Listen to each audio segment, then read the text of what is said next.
Hello ma famille, j'espère que vous allez tous bien. De mon côté, je vais bien par la grâce de Dieu. Voilà, là, j'ai des travaux aujourd'hui à faire dans la maison. Donc on a commencé par le sous-sol pour fermer la chambre en bas, la chambre de Yaya. Donc, je vais descendre avec vous, vous entendez du bruit là, ça a déjà commencé. On va aller voir ça. Là, je vous montre, les contracteurs sont déjà arrivés. Ils ont mis leur matériel par ici. Ils sont en train de couper tout ce qui est bois pour faire la modification par là. Et puis là, il y a le camion. Là, ils sont en train de... Là où il y a tous les matériels en fait qu'ils vont utiliser. Voilà. Je vais entrer de l'autre côté.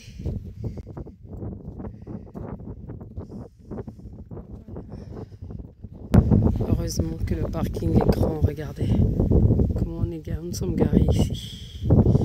On avait libéré toute la devanture de ce côté-ci pour eux.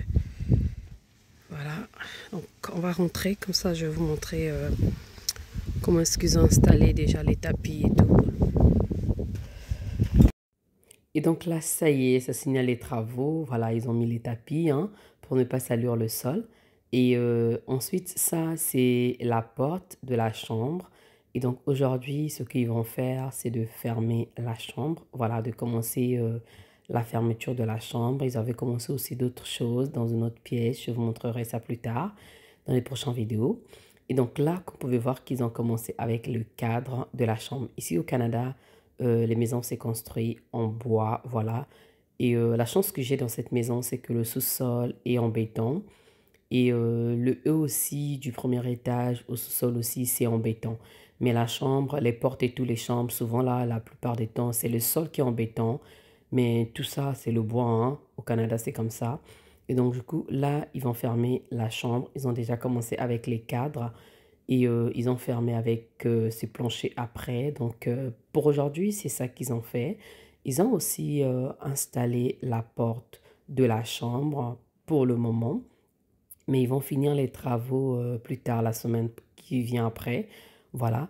Et donc, du coup, ils ont déjà commencé. Ça, c'est ce qu'ils ont fait pour aujourd'hui. Ce que je voulais déjà aussi, c'est de voir l'espace que je voulais entre la chambre qui sera fermée et les escaliers pour descendre au sous-sol. Je ne voulais pas que ça soit serré, mais voilà, ça a été respecté. On était vraiment contents. J'étais contente et papa aussi était content, donc on était vraiment content de ça, du résultat. Et c'est ça que ça donne. Et on va rentrer dans la chambre et puis on va voir les dimensions, la chambre et tout ça. Et donc du coup, on va rentrer dans la chambre. Et ce que j'ai aimé, mes sisters, c'est que on croyait en fait que la chambre devait être petite, mais non, la chambre elle est vraiment grande en fait. Vous voyez, la chambre elle est grande et plus tard on va mettre la télé, on va changer de télé, on va lui mettre la télé sur le mur, on va fixer ça sur le mur, voilà. Et puis il a la place, je verrai bien comment je vais aménager sa chambre, mais sinon vraiment la chambre elle est grande et je suis contente. Et voilà, donc pour les travaux, c'est pas encore terminé. Voilà, la fenêtre, elle est à côté. Franchement, j'aime bien. Bien sûr qu'il y a un peu des carrés, des virés dans la chambre là, mais vraiment, je voulais vraiment retourner cette pièce par une chambre. Et voilà, c'est fait. Voilà, pour un garçon, c'est fait. Voilà, donc ils vont finir les finitions. Après, ça sera la peinture de changer la couleur de la peinture dans la chambre. Voilà, finir les finitions, bien la porte et tout. Je vous montrerai le résultat une fois que tout sera terminé. Voilà, donc là, on va sortir. Et vous voyez bien que la porte des toilettes est bien à côté. Du côté du salon, on n'a encore rien fait. On n'a rien aménagé encore parce qu'on attendait vraiment que tout se termine au niveau du sous-sol. Comme ça, on va commencer à aménager. Voilà, tout doucement, on n'est pas pressé. Et donc là, voilà, il n'y a encore rien dans le salon, juste les jouets, voilà, comme eux-mêmes ils appellent ça la salle de jeu, hein, là où il vient sauter là tout le temps, c'est ça. Et donc du coup, ça donne ça. Franchement, on va fermer la porte, voilà, comme ça, on va bien voir à l'extérieur ce que ça donne pour le moment. Donc du coup, on va laisser comme ça, hein, parce que c'est juste un truc qu'ils ont mis pour fermer. Voilà, donc du coup, ça reste comme ça. Si on voit de loin, c'est ça que ça fait. Une fois que ça sera terminé, vous allez même pas savoir que c'est comme ça que c'était en fait. Voilà. Donc, je suis contente du résultat. Jusque-là, on va voir des finitions. Bon, mes sisters, là chez nous ici, il y a la neige, une tempête de neige, vraiment. Et donc, on avait cédé parce qu'on sait qu'ici, là, on ne pourra pas déneiger nous-mêmes. Donc, du coup, on avait pris un abonnement. Et là, on est venu pour nous déneiger. Je vais vous montrer. Regardez l'extérieur. Vous voyez? Là, on est en train de déneiger. Ce que ça peut donner. Regardez là, j'ai même pas la place pour poser mon pied. Je vous montre en fait. Là, comment depuis là, il est parti déjà. Il est de l'autre côté. Je vais me retourner.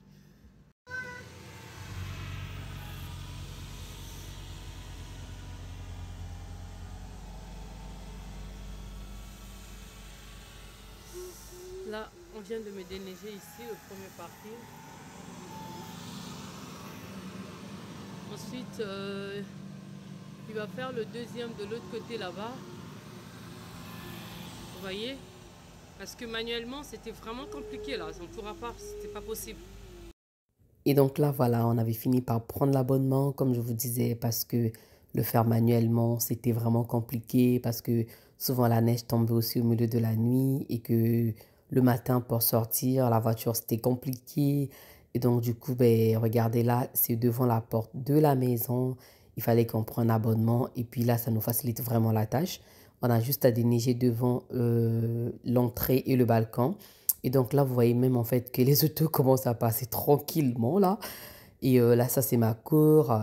Et c'est vraiment, vraiment, vraiment, tout est plein là. Ça c'est la première neige, c'est même pas la deuxième parce qu'on a eu deux tempêtes. Et là, au niveau de mon balcon aussi, vous pouvez bien voir que c'est vraiment, vraiment, vraiment, il y a vraiment de la neige. Et là, quand je vous ai filmé, c'était encore le matin. Ensuite, je vais vous prendre le soir parce qu'après, papa, il va enlever la neige au balcon. Et moi, je me suis dit, avec cette neige-là, on avait juste envie de prendre la soupe. Voilà. Donc, regardez là comment est-ce qu'il y a la neige. Et ça continue encore de tomber. C'était une tempête. Je vous assure que on avait au moins 40 centimètres la première neige. Et la deuxième, on a eu quelque chose de 43 centimètres. Donc, c'était la même semaine. Je vous assure que c'est vraiment chaud actuellement. Et donc, du coup, moi, je me suis dit, je vais faire une soupe de potiron avec les carottes qu'on va prendre ce soir. Et aussi, je vais faire notre repas du soir.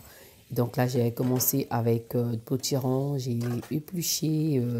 Là, je vais les nettoyer. Ensuite, je vais commencer la cuisson de ma soupe. J'adore cette soupe. Franchement, j'aime trop. Et ensuite aussi, cette soupe, elle est facile à faire. Ça ne complique même pas. Je coupe mes potirons, voilà. Moi, j'aime bien revenir d'abord mes oignons dans la casserole et ensuite je vais mettre potiron, je vais rajouter des carottes et je vais laisser un peu, en tout cas, je vous laisse suivre la recette, mais vraiment, elle est très facile à réaliser et le goût, je vous assure que c'est trop yummy yummy. Vous savez que le potiron, il est un peu déjà un peu sucré, des carottes, donc du coup, c'est vraiment yummy. Là, je vais mettre un peu d'huile légèrement, ensuite j'aime bien avoir les oignons coupés comme ça dans la maison. Souvent, tu fais un repas là où tu es pressé ou bien tu as la flemme, ça arrive. Voilà. Donc, du coup, je prends mes oignons congelés et je mets dans la casserole. Et ensuite, je vais mettre des potirons. Après, je vais attendre un peu. Je vais mettre les courges. Voilà. Je mets les courges et ensuite, je vais laver maintenant mes carottes. Je n'ai pas des carottes frais normales. J'avais seulement enchâssé comme ça. Donc, je les lavé. Ensuite, j'ai mis. Je vais mettre un peu de sel, un peu de poivre. Vous associez tout simplement. Les poivres, ça rajoute un peu du goût, hein. Et je mets du sel pour assaisonner, bien sûr. Je vais tourner un peu. Et ensuite, je vais fermer le couvercle. Attendre un peu, voilà. Que les oignons, là, collent bien. Ça donne bien du goût, là. Se déglace un peu, en fait. Ça va donner un peu du goût au niveau de mes légumes. Ensuite, je vais laisser un peu. Après, je vais venir rajouter d'autres ingrédients que je vous montrerai tout à l'heure.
Et donc aussi, j'ai aussi le souper à faire pour ce soir.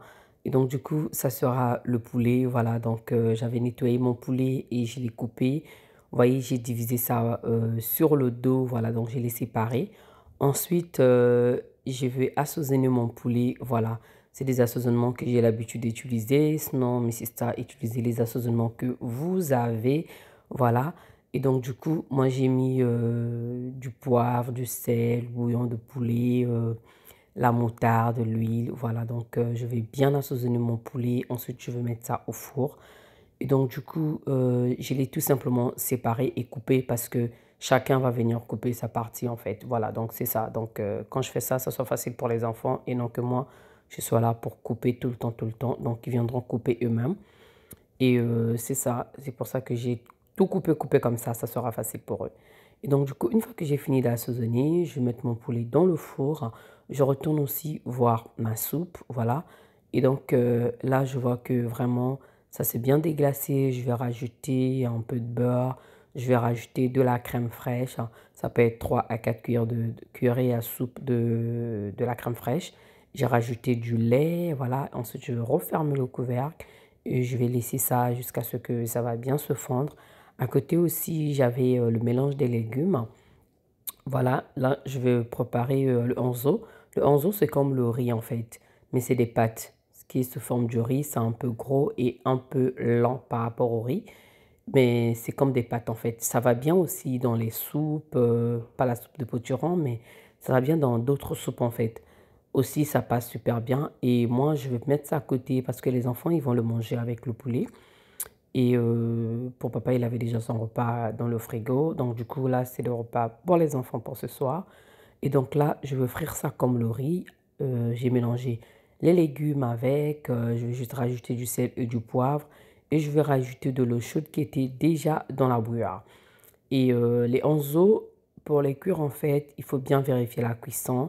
Et aussi, peut-être les casseroles. Ça soit une bonne casserole parce que souvent, ça peut coller si la casserole n'est pas bonne. Et si vous mettrez trop d'eau, ça peut être trop cuit. Si vous mettez moins, ça peut être trop dur. Donc, il faut juste vérifier la cuisson. Et aussi, moi, je rajoute de l'eau au fur et à mesure. Et donc là, je vais passer un peu de chiffon. Ensuite, profiter de nettoyer la vaisselle, tout ce que j'ai utilisé. Et essuyer mon plan de travail afin que tout soit propre. Voilà. Et là, je vais aller encore vérifier ma soupe pour voir ce que ça donne. Et là, au niveau de mes onzo, je vois que je dois rajouter encore un peu d'eau. Je le trouve encore un peu dur. Donc, je vais rajouter encore un peu d'eau. En fait, c'est pas pareil avec la cuisson du riz, en fait. Comme je vous disais que c'est à la forme du riz, mais au final, en fait, c'est des pâtes. Et donc, du coup, je vous mettrai l'image à côté, comme ça, vous allez voir comment c'est quand c'est pas cuit. Donc là, je viens de rajouter un peu d'eau, j'ai diminué mon feu et je vais refermer le couvercle. Je vais laisser ça cuire tranquillement. Et moi, je vais aller un peu regarder papa qui est en train de déneiger à l'extérieur la terrasse. Et donc voilà la neige que nous avons eue une fois que la tempête est terminée. Ce jour-là, la tempête avait terminé entre 17h et 18h. Et donc du coup, il est en train de enlever la neige au balcon. Vous pouvez voir que on a eu notre dose. Et donc du coup, maintenant, une fois que les carottes sont cuits, les courgettes cuits, je vais venir juste tout mixer en fait. Voilà, donc je vais mixer pour que ça soit une soupe lisse. Voilà. Et donc, c'est ça que je veux faire. Donc, j'ai commencé à le faire sur la gazinière. Après, je me suis dit non, je vais enlever euh, la casserole sur la gazinière parce que après ça peut sauter. Et donc, du coup, là, je vais bien la mixer comme ça. Je vais la rendre très lisse. Et on va accompagner ça. Je vais mettre un peu de croûtons dessus quand je vais servir en fait dans les bols. Donc là, c'est bien lisse. Je vous assure que c'est simple et c'est vraiment yummy. Essayez, nous sommes encore en hiver, mes sisters. Et donc du coup, essayez la recette. Vous allez me dire. Là aussi, mon poulet est bien cuit. Juste yummy, yummy, mes sisters, franchement. Et les onzo aussi est cuit.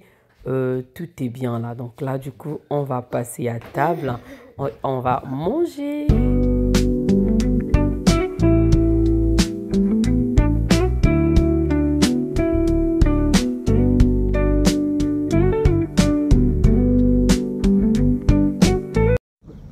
le lendemain après la tempête. Regardez-moi ça.